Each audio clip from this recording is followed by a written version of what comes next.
一群恬不知耻。主人，已经到达。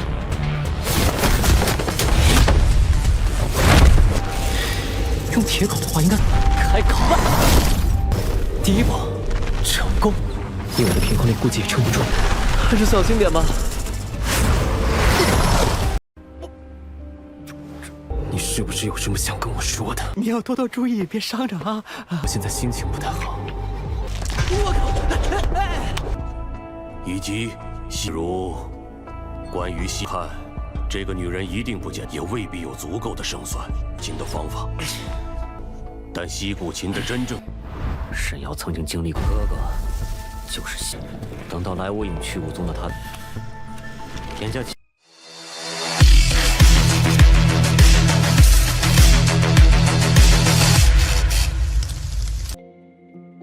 Halo semuanya, selamat datang di Ruang Sinema. Bagaimana kabar kalian semua? Semoga selalu sehat dan baik-baik saja. Sesuai jadwal, jadi pada hari ini kita akan kembali melanjutkan series Donghua Super Cube episode 3. Di bagian sebelumnya, Wang Xiuxiu telah memperoleh kekuatan super dari AI Kubus. Ia pun mulai belajar mengendalikan kemampuan teleportasinya yang terbatas oleh sisa energi. AI Kubus pun memberikannya cara untuk merasakan lingkungan dengan radiasi gelombang mikro menggunakan inti selnya, yang memberikannya kemampuan untuk melihat sekitar dalam jarak 15 meter. Namun penggunaan kekuatan itu menguras energi dan stamina, yang membuat Wang Xiuxiu harus berhati-hati. AI Kubus juga memberitahunya untuk mengumpulkan permata energi untuk bisa meningkatkan kekuatan, dan Wang berhasil menemukan permata energi dasar demi meningkatkan kekuatannya. Suatu hari, preman kota utara yang dipimpin oleh Sun Jun datang ke kampus dan mengancam Wang Xiuxiu.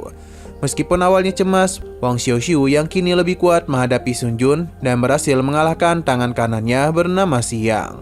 Setelah Xiang kalah, Wang berteriak menantang Sun Jun, yang tentu saja dia terkejut dengan kekuatan Wang Xiuxiu. AI Kubus memperkirakan bahwa peluang Wang Xiuxiu untuk menang melawan seluruh preman meningkat menjadi 30%. Nah, sekarang kita akan mulai episode terbarunya.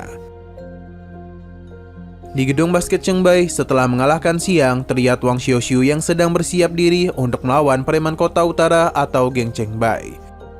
Walaupun presentasi kemenangannya itu hanyalah 30% saja, tetapi Wang Xiuxiu mau tak mau harus menghadapi mereka dengan kekerasan. Pada awal pertarungannya, Wang Xiuxiu sempat merasa kewalahan karena dia itu harus dikeroyok oleh beberapa preman, hingga membuatnya terkena tendangan dari arah belakang. Tak terima dan hal demikian, Wang Xiuxiu pun mencoba memberikan serangan balasan dengan menendang selangkangan preman tersebut, yang mengakibatkan dia harus kesakitan dan jatuh pingsan. Masih belum berhenti, para preman geng Chengbei kembali bersama-sama menyerang Wang Xiuxiu dengan cara menangkap dan menendangnya sampai terpental. Tak berhenti sampai di situ. Para preman ini terus-menerus memukul dan menyerang Wang Xiuxiu tanpa henti. Meskipun mendapatkan banyak pukulan, Wang Xiuxiu mampu menahan segala serangan yang para preman itu lancarkan.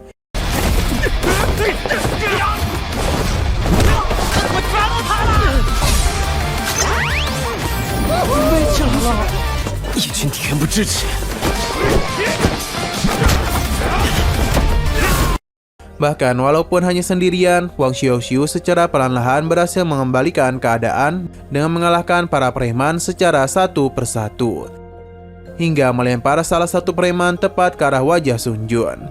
Selepas terkena hantaman yang mengenai wajahnya, Sun Jun seketika menjadi sangat terkejut, karena ternyata seluruh bawahannya telah dikalahkan oleh Wang Xiuxiu tanpa tersisa satupun.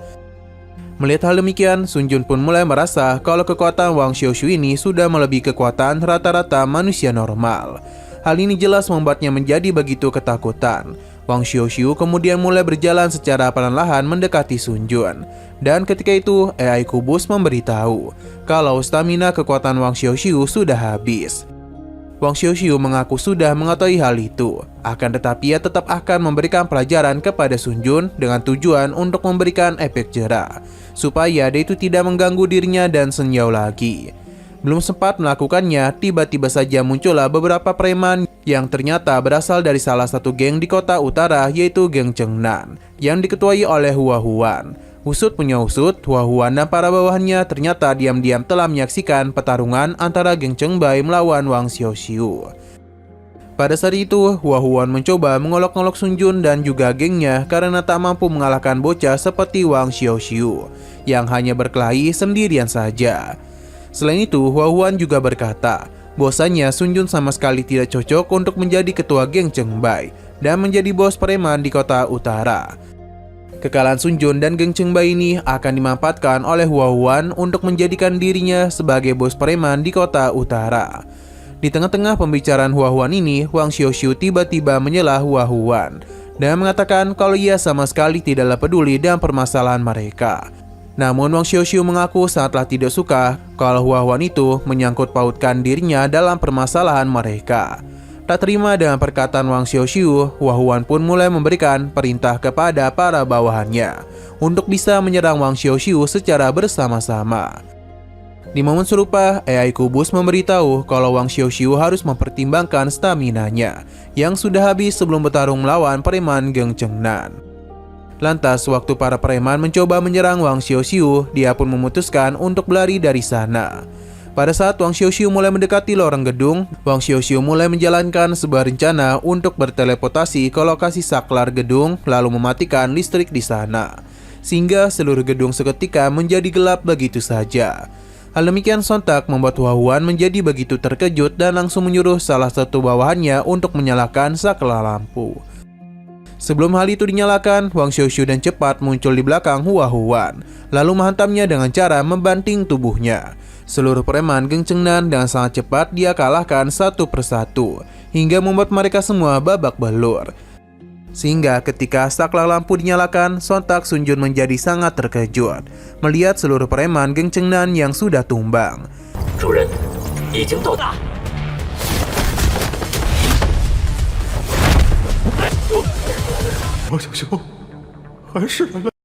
Tak berselang lama, secara mengejutkan terdengarlah sebuah suara yang menggedor pintu masuk gedung basket Cheng Bai. Usut punya usut, gedoran pintu itu ternyata berasal dari para pengurus gedung basket Cheng Bai yang datang bersama dengan Shen Yao. Menyadari hal demikian, Wang Xiaoxiu yang tidak ingin terlibat dalam masalah pun mencoba untuk memanfaatkan Sun Jun sebagai kambing hitam. Alhasil, pada saat pintu gedung dibuka, seluruh pengurus gedung secara bersama-sama melihat Sun Jun yang sedang mencekik dan memukuli Wang Xiaoxiu. Dan apa yang melihat mereka saat ini, mereka pun mulai berpikir kalau Sun Jun telah membuat sebuah permasalahan dan kekacauan di gedung, sedangkan Wang Xiaoxiu justru dianggap sebagai korban yang menjadi keganasannya. Setelah kejadian itu, Wang Xiaoxiu kini mulai merasa tenang karena Sun Jun ternyata telah berjanji tidak akan mengganggu Shen Yao lagi. Alhasil, Wang Xiaoxiu pun saat ini dapat berfokus untuk memperkuat kekuatan dirinya dengan mencari banyak permata-permata energi untuk diserap. Oleh karena ia tidak dapat mencuri permata-permata energi yang dijual di pertokoan, Wang Xiaoxiu pun memutuskan untuk pergi menjelajahi sebuah gunung yang bernama Gunung Laojun, yang berlokasi di dekat dengan kotanya. Sesampainya di Gunung Laojun, Wang Xiaoxiu pun langsung memulai pencarian di area bagian luar gunung. Akan tetapi, Wang Xiaoxiu merasa sangat putus asa karena ia itu sudah berusaha untuk mencari-cari namun tidak dapat menemukan permata. Sewaktu Wang Xiaoxiu sedang merasa kelelahan, AI Kubus pun memberitahu kalau permata energi yang sangat kuat sudah terdeteksi di ruang kosong yang terletak di gua bawah tanah. Tanpa pikir panjang lagi, Wang Xiaoxiu pun sempat mencoba untuk segera berteleportasi ke gua bawah tanah. Akan tetapi, teleportasi yang ia lakukan gagal tanpa sebab. AI Kubus menjelaskan mengenai kegagalan teleportasi itu, bahwasanya jika di dalam ruang lingkup jangkauan ada ruang yang sepenuhnya tertutup, maka dia tidak akan dapat berteleportasi. Salah satu syarat untuk melakukan teleportasi adalah sebuah celah yang berdiameter setidaknya 1 cm. Jika hal itu ada, maka baru bisa melakukan teleportasi. Mendengar penjelasan itu, Wang Xiaoxiu pun mulai mencari cara untuk membuat celah tersebut, yaitu melalui air yang berada di danau. Oleh karena air dapat masuk ke dalam sebuah celah ke dalam gua bawah tanah dengan mengikuti gravitasi. Alhasil, dengan memanfaatkan celah yang berada di air danau, Wang Xiaoxiu pun berhasil masuk ke dalam gua bawah tanah dengan teleportasi. 内部具有强烈的宝石能量， 缝隙， 密封的空间就无法传送。 如果是要找缝隙的话，这需要利用它进行微波探测，而且到处都湿哒哒的，这还真是一点。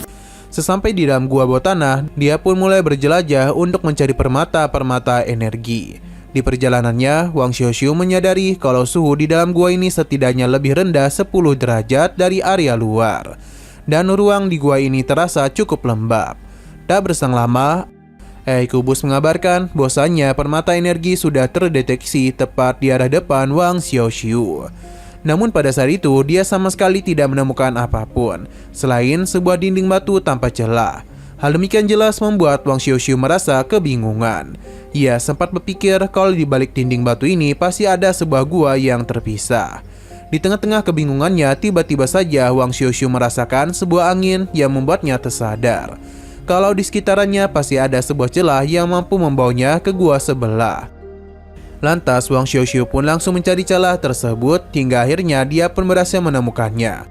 Setibanya di sana, AI Kubus memberitahu kalau permata energi sudah dekat dan berada di sekitaran Wang Xiaoxiu.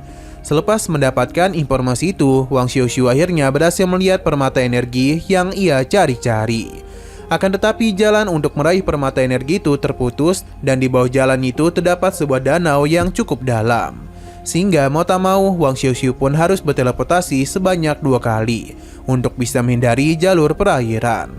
Di waktu yang sama terlihat seekor monster ular raksasa yang diam-diam mendekati Wang Xiaoxiu. Ini tentu tanpa dia sadari. Sewaktu mendekati Wang Xiaoxiu, monster itu pun segera membuka mulutnya dan ingin melahapnya. Namun sebelum sempat melakukannya, Wang Xiaoxiu sempat untuk berteleportasi terlebih dahulu. Setelah berpindah 2 kali, Wang Xiaoxiu pun mulai berjalan melalui titian bebatuan yang cukup sempit, hingga pada akhirnya berhasil mendekati permata energi. Di waktu yang bersamaan, monster ular terus mengikuti kemanapun Wang Xiaoxiu pergi, tanpa dia sadari sedikit pun. Pada saat itu, Wang Xiaoxiu dapat melihat dengan jelas permata energi yang berada di langit-langit gua. Hal demikian jelas membuatnya merasa kebingungan bagaimana cara untuk mengambil permata energi tersebut. Alhasil Wang Xiaoxiu akhirnya menemukan sebuah cara, yaitu dengan mengikatkan tubuhnya kepada sebuah tali yang diikat ke sebuah batu untuk menjaga dirinya agar tidak terjatuh. Lalu menggunakan sebuah sekop untuk mengambil permata energi tersebut. Dengan cara itulah Wang Xiaoxiu berhasil mendapatkan 11 permata energi dengan mudah. 用铁镐的话，应该开镐吧。第一步成功，以我的平衡力估计也撑不住，还是小心点吧。这下赚翻了。 Namun saat ia mengambil permata ke-12, ia sempat secara tak sengaja menjatuhkan salah satu permata energinya ke dalam danau. Merasa tak ikhlas kehilangan permata energi itu, Wang Xiaoxiu pun sempat mencoba untuk mengambilnya kembali. Akan tetapi sebelum itu, dia memutuskan untuk mendeteksi terlebih dahulu dengan menggunakan gelombang mikro. Pada saat itu bukannya menemukan permata energi yang terjatuh ke dalam air, ia justru dikejutkan oleh seekor monster ular yang berada tepat di belakangnya. Melihat hal demikian, Wang Xiaoxiu pun menjadi begitu ketakutan dan terus mencoba untuk menjauh. Hingga pada akhirnya ia pun terjatuh ke bawah. Untung saja tali yang mengikat tubuhnya masih terikat dengan kencang sehingga Wang Xiaoxiu pun tidak terjatuh ke dalam danau dan mampu menghindari serangan monster ular tersebut.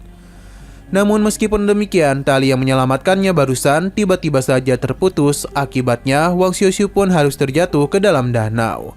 Di dalam danau itu, Wang Xiaoxiu mulai melakukan perlawanan terhadap monster ular dengan menggunakan skop miliknya. Walaupun sudah melakukan perlawanan, akan tetapi hal itu masihlah belum cukup untuk menghabisi monster ular. Sehingga sewaktu monster ular melakukan serang balik, dia pun berhasil melilit tubuh Wang Xiaoxiu dengan keras. Tak kuat menahan lilitan itu, Wang Xiaoxiu pun memutuskan untuk berteleportasi masuk ke dalam ruang kubus. Namun sayangnya lilitan monster ular itu membuatnya tidak dapat berteleportasi. Karena segala hal yang menyentuh tubuh Wang Xiaoxiu akan ikut berteleportasi bersamanya. Tanpa pikir panjang lagi, Wang Xiaoxiu pun mencoba untuk memanfaatkan skopnya untuk menusuk tubuh ular monster tersebut. Serangan yang diberikan olehnya benar-benar membuat monster ular merasa kesakitan dan membuat lilitannya terlepas dari tubuh Wang Xiaoxiu. Setelah lilitan monster ular terlepas, dia pun bergegas berteleportasi masuk ke dalam ruang kubus. 就具空间里了。谁说带你的宝石？给我把刚刚收集到的宝石全扔！ Di sana, Wang Xiaoxiu memutuskan untuk meningkatkan kekuatannya dengan cara menyerap permata energi yang dia kumpulkan. AI Kubus kemudian memberitahu bahwa Wang Xiaoxiu berhasil mengumpulkan 11 permata energi. Dan 11 permata itu dapat dia gunakan untuk meningkatkan kualitasnya. Pada teorinya, permata energi dibagi menjadi tingkat dasar, tingkat menengah, dan tingkat tinggi. Setiap 3 permata energi yang dia dapat, hal itu dapat digabungkan dan merubahnya menjadi 1 permata energi tingkat tinggi. Perbedaan kualitas permata energi cukuplah signifikan, seperti permata energi tingkat dasar yang hanya menambahkan atribut dasar, sedangkan permata energi tingkat tinggi bisa membuat seluruh atribut menjadi beraneka ragam, bahkan mungkin dapat menciptakan atribut khusus. Namun untuk melakukan proses penggabungan permata energi tingkat tinggi, Wang Xiaoxiu setidaknya harus menunggu waktu selama 100 jam. Lantas Wang Xiaoxiu pun memutuskan untuk menyerap 2 permata energi saja terlebih dahulu. Sedangkan 9 permata energi tersisa lebih baik untuk dia gabungkan saja. Selesai proses penyerapan 2 permata energi, Wang Xiaoxiu akhirnya berhasil meningkatkan beberapa atribut dasar, yakni kecepatan bertambah 2 poin dan semangat bertambah 4 poin. Kemudian dan semangat yang membara, Wang Xiaoxiu langsung kembali ke gua bawah tanah untuk menghadapi monster ular. Dengan kecepatan yang luar biasa, Wang Xiaoxiu terus menyerang monster ular dengan menggunakan skopnya. Hingga akhirnya monster ular pun harus meninggoy. Setelah menghabisi monster ular, Wang Xiaoxiu secara tidak sengaja menemukan sebuah permata energi. Permata energi itu terlihat begitu bersinar dan sangatlah cantik. 你这条小泥鳅！天，就这？初阶宝石啊！ 是的，主人。 Di sisi yang berbeda, kita sekilas diperlihatkan Sun Jun dan Hua Huan yang sedang mabuk bersama di sebuah klub malam. Pada saat itu mereka berdua tampak masih merasa begitu marah kepada Wang Xiaoxiu dan berencana akan melakukan balas dendam kepadanya. Di sebelah klub malam, terlihat Sun Jun dan Hua Huan yang sedang mabuk bersama dengan perasaan yang kesal. Pada saat itu, mereka berdua tampak masih merasa begitu marah kepada Wang Xiaoxiu dan berencana akan melakukan balas dendam. Oleh karena mereka berdua merasa tidak mampu untuk mengalahkan Wang Xiaoxiu, maka Hua Huan pun mencoba untuk memanfaatkan seorang pemuda yang cukup berkuasa dari keluarga pamannya bernama Yan Luo. Hua Huan memberitahu bahwasannya ia mendengar sebuah kabar kalau Yan Luo telah kembali ke kota utara. Mendengar rencana Hua Huan, sontak Sun Jun menjadi begitu terkejut. Pasalnya Yan Luo adalah orang yang sangat kejam dan tidak bisa diajak main-main. Hua Huan kembali memberitahu bahwasannya pada 2 tahun yang lalu, kepergian Yan Luo dari kota utara ada kaitannya dengan seorang pria berkekuatan super bernama Shi Guxin. Shi Guxin adalah pria yang sangat kuat yang kita lihat pernah menyelamatkan Shen Yao pada bagian awal pada episode pertama. Sampai sekarang, Yan Luo sedang sibuk mencari-cari keberadaan Shi Guxin untuk membalas dendamnya. Keadaan ini ingin dimanfaatkan oleh Hua Huan untuk membuat Yan Luo menghabisi Wang Xiaoxiu dengan menyerahkan Shen Yao kepadanya. Pada keesokan harinya, tampak Wang Xiaoxiu yang sedang ngedate atau berkencan bersama dengan Shen Yao. Bermulai dari sebuah taman, mereka berjalan-jalan bersama sambil berpegangan tangan sampai di sebuah kafe di pinggiran sungai. 很厉害，还有些神秘。人骚扰，我会保护好你的。我们以后一起面对。主人，沈瑶明显 不用了，谎话。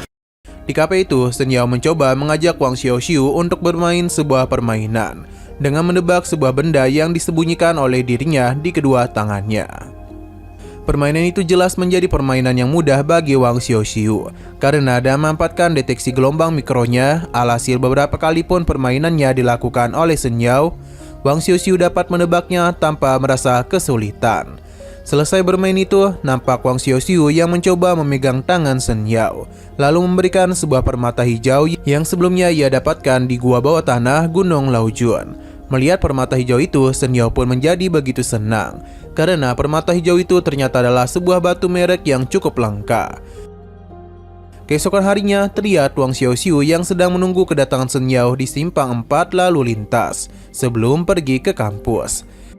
Pada saat itu, Wang Xiaoxiu sempat menunggu sangat lama, namun Shen Yao masihlah belum kunjung datang. Hal demikian jelas membuat Wang Xiuxiu merasa khawatir. Terlebih lagi, Shen Yao sebelumnya tidak pernah telat dan tidak pernah mengabaikan telepon dari dirinya. Tak berselang lama, Wang Xiuxiu pun secara tak sengaja mendengar sebuah kabar buruk mengenai apartemen Xinghai tempat Shen Yao tinggal. Mendengar kabar itu, Wang Xiuxiu pun menjadi begitu terkejut dan langsung bergegas pergi ke apartemen Xinghai. Singkat waktu, sesampai di sana, Wang Xiuxiu dikejutkan oleh sebuah pemandangan ramai orang-orang, beserta polisi di tempat jalur masuk apartemen Xinghai. Tidak hanya itu saja, Wang Xiuxiu juga melihat ibu Shen Yao yang sedang menangis dan merasa ketakutan. Ia pun melaporkan mengenai hilangnya Shen Yao.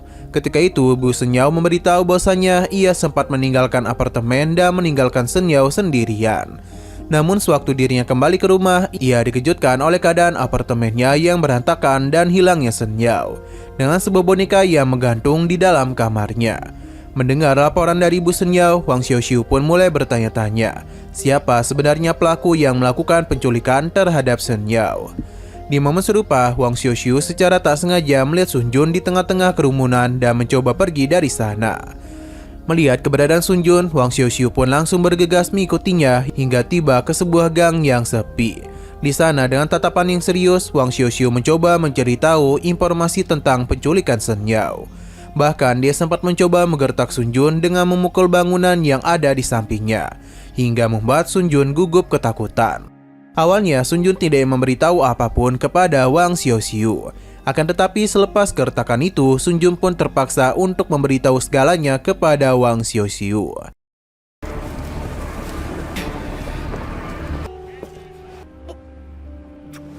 你是不是有什么想跟我说的？你要多多注意，别伤着啊！我现在心情不太好。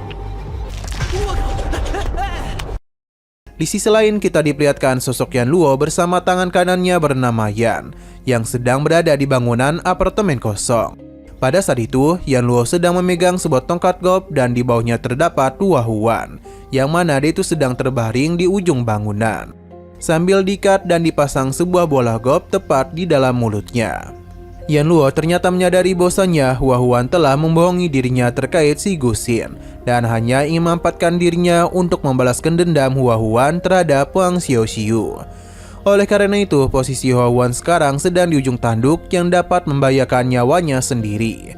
Dengan penuh perasaan takut akan kematian, Hua Huan bermohon ampunan kepada Yan Luo agar tidak menghabisinya. Akan tetapi, kebohongan yang dilakukannya telah membuat Yan Luo merasa marah, sehingga di momen itu Yan Luo langsung menghabisi Hua Huan. Pada saat itu juga kita sekilas diperlihatkan Shen Yao yang sedang diikat di sebuah kursi yang berada tak jauh dari sana. Selesai menghabisi Hua Huan, Yan Luo kemudian menghampiri Shen Yao dan bertanya kepadanya, apa sebenarnya hubungan Shen Yao dengan si Guxin. Mendengar pertanyaan itu, Shen Yao pun menjawab bahwa dirinya sama sekali tidak mengenali dan tidak pernah mengenal yang namanya si Guxin. Lalu Yan Luo pun mencoba menunjukkan sebuah gambar wajah si Guxin, sambil berkata kalau si Guxin adalah orang yang ingin melawan dan menghancurkan organisasi manusia berkekuatan super. Ketika itu, Yan Luo pun terus mendesak Shen Yao dengan pertanyaan terkait keberadaan si Guxin. Namun Shen Yao terus memberikan jawaban kalau dirinya sama sekali tidak mengenali pria tersebut. Jawaban-jawaban yang tidak memuaskan ini membuat Yan Luo merasa kesal dan sempat mencoba untuk menyiksa Shen Yao. Belum sempat memukulnya, Paman Ye tiba-tiba saja menghentikan Yan Luo dengan berkata, kalau Yan Luo tidak perlu mementingkan apakah Shen Yao mengenali si Guxin atau tidak. Yang paling penting adalah si Guxin mengenali dan bahkan sangat memperhatikan Shen Yao. Menurut Yan, meskipun Shen Yao terus berpura-pura tidak mengenali si Guxin, tapi Paman Ye sangat yakin kalau sebenarnya Shen Yao sangatlah mengenali si Guxin. Bahkan kemungkinan Shen Yao memiliki informasi mengenai kehebatan maupun kelemahan dari si Guxin.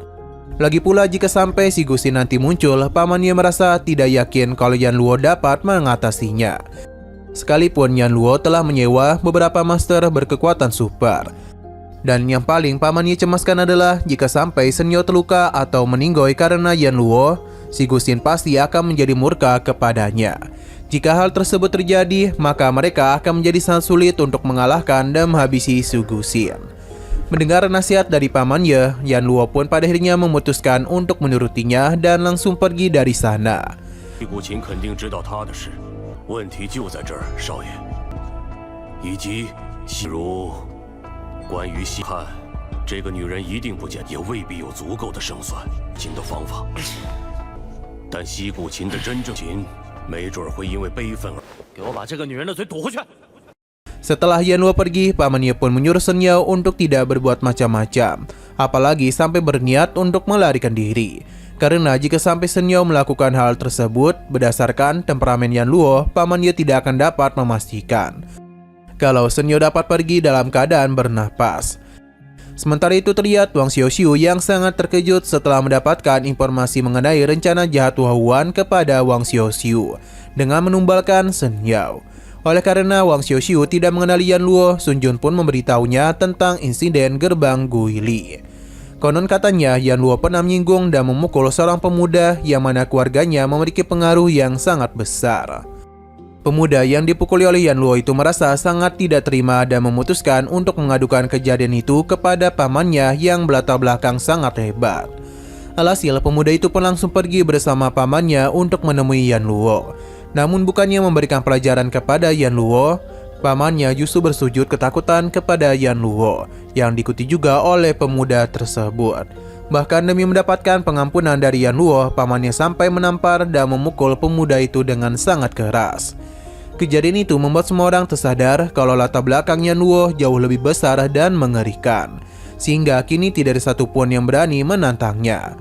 Wang Xiaoxiu kemudian mencoba bertanya kepada Sun Jun mengenai hubungan Shen Yao dengan orang yang paling dicari-cari oleh Yanluo, yaitu Si Guxin. Sun Jun pun menjelaskan dengan mengingatkannya pada sebuah insiden di masa lalu yang sempat menimpa Shen Yao. Pada saat itu, Si Guxin pernah menyelamatkan Shen Yao dari kejaran manusia-manusia berkekuatan super yang ingin menculiknya. Setelah kejadian itu, Si Guxin tidak pernah terlihat lagi, dan sejak saat itu jugalah banyak dari manusia-manusia super lainnya berbondong-bondong mencoba mencarinya. Namun tidak satupun orang yang berhasil menemukan keberadaan Si Guxin. Hingga pada akhirnya Si Guxin kembali muncul dalam waktu yang singkat dan langsung menargetkan Yanluo, yang membuat dua jari di lengan kirinya terputus. Insiden yang menimpa Yanluo itu membuatnya merasa sangat marah dan ingin balas dendam kepada Si Guxin. Demi menangkap Si Guxin, Yanluo pun sempat memanfaatkan nama keluarganya untuk mengeluarkan sebuah surat perintah penangkapan tertinggi. Namun sayangnya, keluarga pamannya sama sekali tidak berhasil menangkap Si Guxin, dan bahkan tidak bisa menemukan jejaknya. 可以用小妖引诱西谷琴现身。什么？沈瑶曾经经历过哥哥，就是西。等到来无影去无踪的他，连家秦家也找不到西谷琴。这些乱七八糟的八卦，你知道？ Setelah menggunakan surat perintah penangkapan tertinggi itu, tiba-tiba saja Yanluo ditinggalkan oleh keluarganya. Hal demikian jelas membuat Yanluo bertambah marah dan bersumpah akan membalas dendamnya kepada Si Guxin. Oleh karena itulah, Yanluo kini saat berani menculik Shen Yao dengan tujuan untuk memancing Si Guxin agar menunjukkan keberadaannya. Sun Jun kemudian mencoba memberikan peringatan kepada Wang Xiaoxiu agar tidak mengusik Yanluo. Meskipun memiliki latar belakang yang mengerikan dan pengaruh yang hebat, tetapi Wang Xiaoxiu sama sekali tidaklah merasa takut. Dengan keberanian yang membara, dia pun memutuskan untuk menghampiri Yanluo demi menyelamatkan Shen Yao. Tanpa berlama-lama lagi, Wang Xiaoxiu pun segera mencari keberadaan Shen Yao dengan bantuan dari AI Kubus. Hingga akhirnya Wang Xiaoxiu tiba di sebuah bangunan tempat Yanluo berada. Sesampai di sana, Wang Xiaoxiu pun perlahan-lahan mulai mendekati bangunan kosong itu dan bersiap untuk memasukinya. Sebelum masuk ke dalam, AI Kubus memberitahu kalau ia merasakan adanya 7 gelombang energi yang luar biasa yang terdeteksi dalam bangunan tersebut. Laporan ini seketika membuat Wang Xiaoxiu merasa cemas, sehingga dia pun mencoba bertanya kepada AI Kubus mengenai proses penggabungan 3 permata energi tingkat tinggi yang dilakukan di Gunung Longjun sebelumnya. AI Kubus pun menjawab kalau prosesnya sudah mencapai di angka 99,8% dan akan selesai dalam kurun waktu 30 menit lagi. Tak jauh dari sana, kita pun diperlihatkan oleh salah satu manusia super yang menjaga di lantai bawah bernama Pablo. Pada saat itu, Pablo memberikan laporan kepada Yanluo mengenai kedatangan dari Wang Xiaoxiu. Lantas, Yanluo pun langsung memberikan perintah untuk segera menghabisi Wang Xiaoxiu. Namun sayang sekali, lagi seru-serunya, episodenya ini pun harus bersambung dulu. Oke, sekian dulu pada video kali ini. Untuk video selanjutnya akan segera hadir. Jadi bagi kalian yang ingin mengikuti series ini, langsung saja klik subscribe dan aktifkan loncengnya. Terima kasih yang sudah menonton video sampai habis. Jika kalian suka pada video ini, klik like dan share ke teman-teman kalian tentang channel ini. Dan ditunggu aja kelanjutannya. Oke, sampai jumpa di video selanjutnya.